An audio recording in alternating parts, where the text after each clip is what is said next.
Yeah, this is Wayne. I'm Isa. This is Sarah Lynn, and this is the Remarkable Places podcast.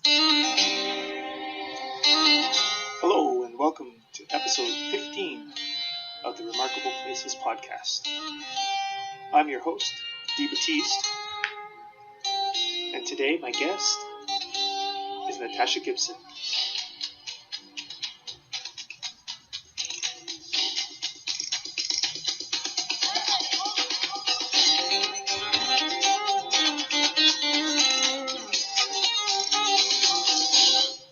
So let's start at the beginning, and let me ask you, Natasha, if you can tell me about the most remarkable place you've been. So I would have to say it's Aruba. Mm-hmm. And Aruba is located southern Caribbean, just about 29 miles north of Venezuela. Okay. And tell me why. You say it's remarkable. Is it remarkable? It is remarkable for me because it's very, very sunny, hot, and dry, and that's the kind of climate that I love. Living in Toronto, we get like 8 months of winter, so you can appreciate the sunshine. So when I got off the plane, I hopped into a cab and I was driven to my villa, which was about 15 minutes from the airport.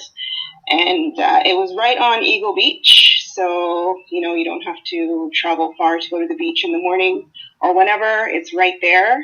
So I don't know. I fell in love with Aruba, I guess, because I was going through job loss at the time, and it was just a place to go, and it was just so serene. The people are so friendly. First of all, they speak 4 languages there.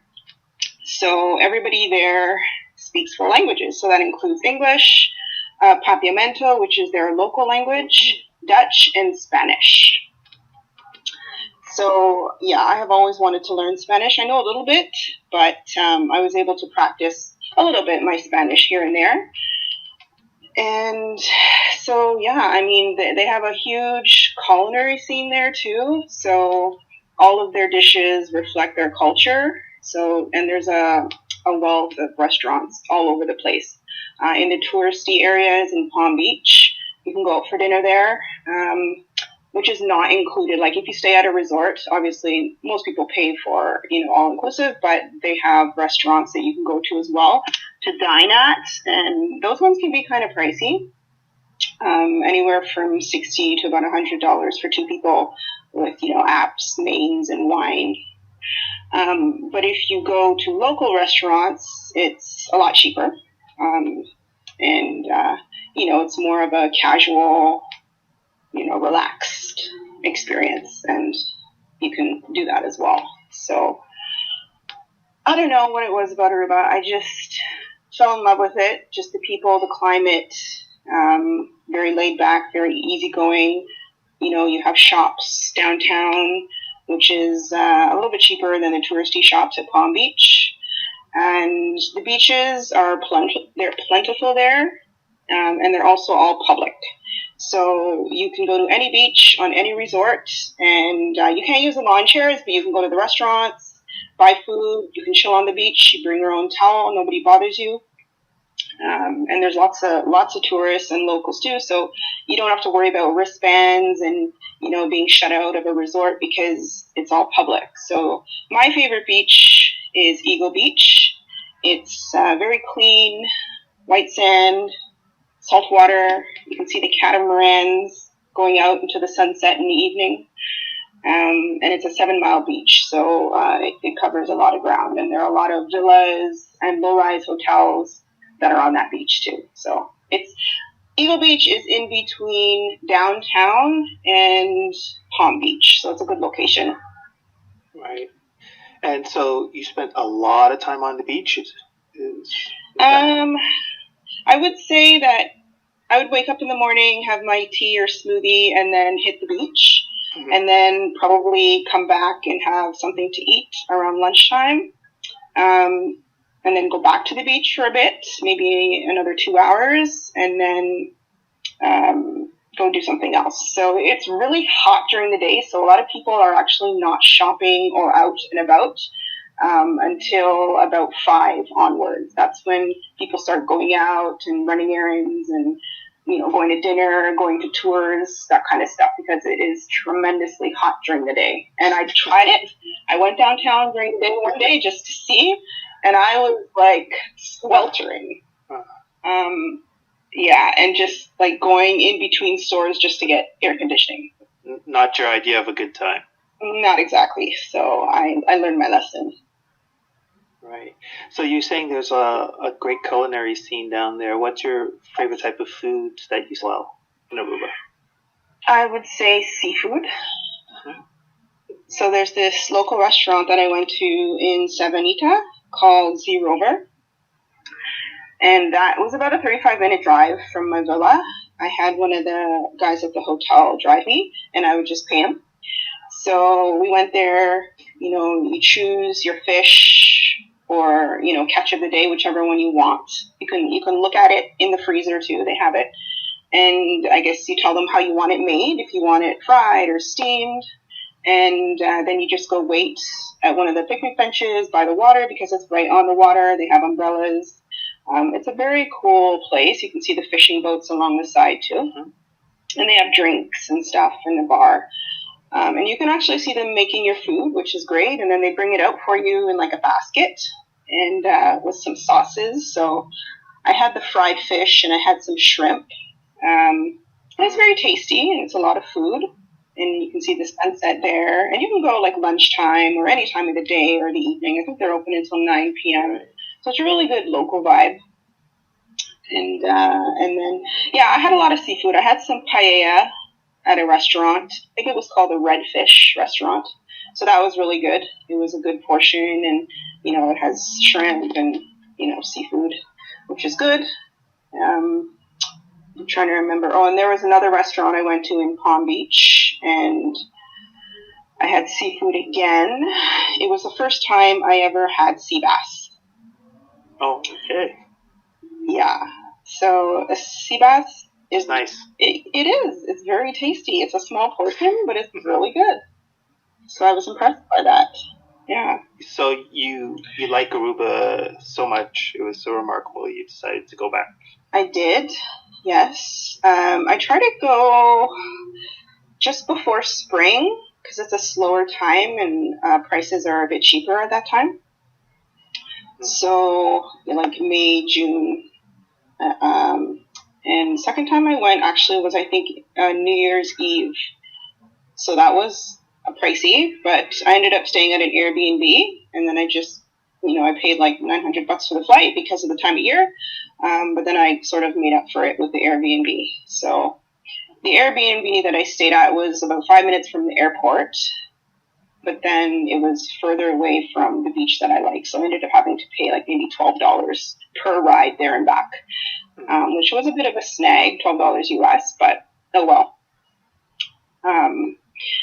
And I want to mention that they have a flea market. So where the cruises come in downtown, there's a flea market right across the street. You can check out a lot of local vendors, so that's really cool.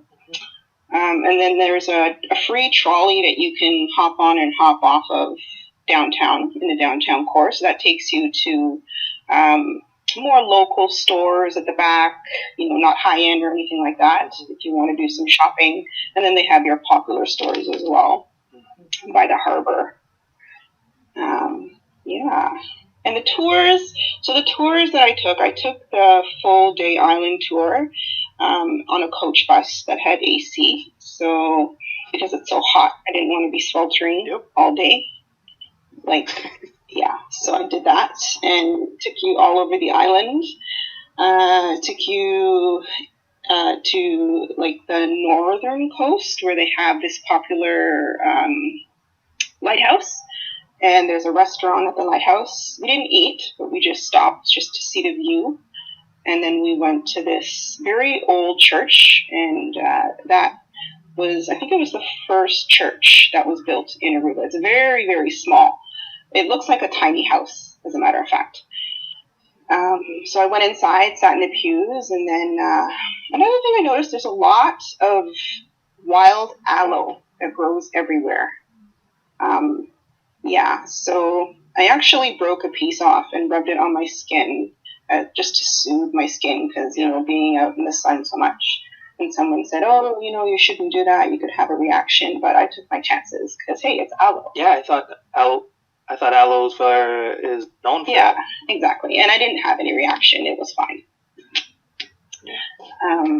And there's actually an Aloe Factory because there's so much on the island. They produce it and they make a lot of different products like sunscreen and soaps and all these gels and all this stuff. So you can actually take a free tour at the factory and then you get to see all the different products. And if you want to purchase them, you can do that. Oh, cool. Okay. Yeah.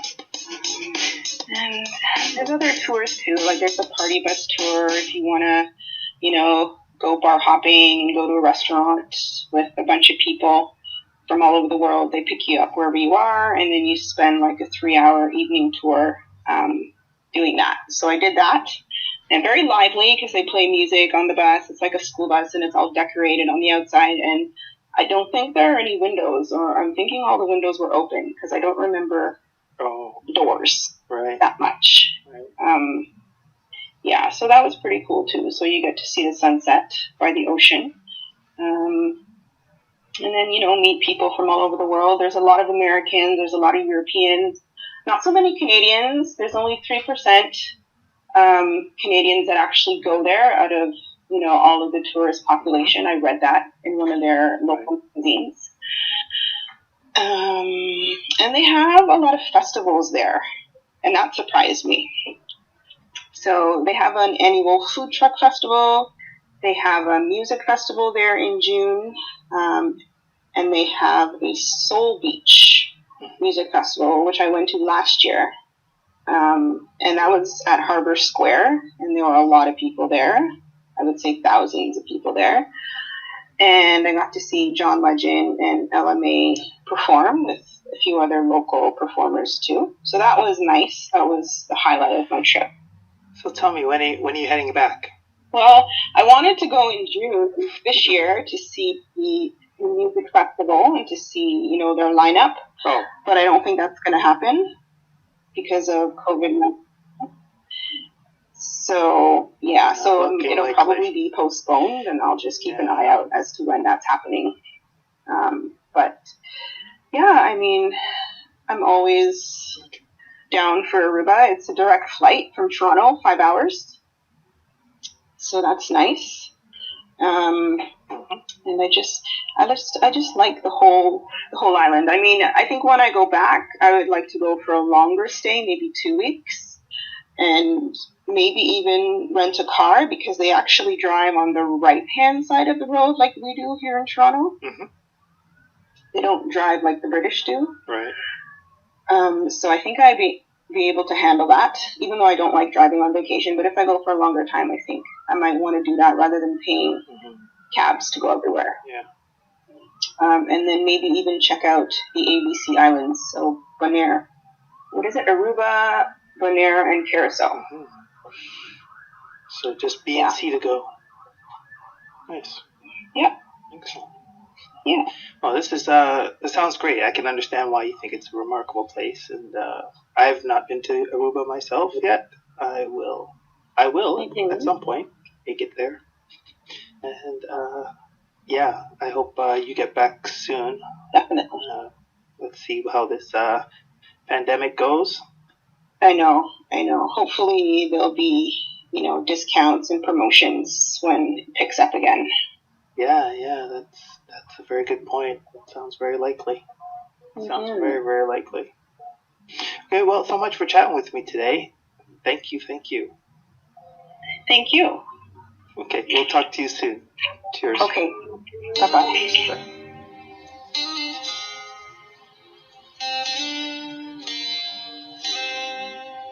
Thanks for listening to another episode of the Remarkable Places podcast. If you enjoy what we're doing, please rate us and leave a review on Apple Podcasts. This helps other people find us and gives us encouragement to continue. You can visit our webpage at www.remarkableplacespodcast.com. There you can tell us if you or someone you know has a remarkable place they want to talk about. Take care until next time.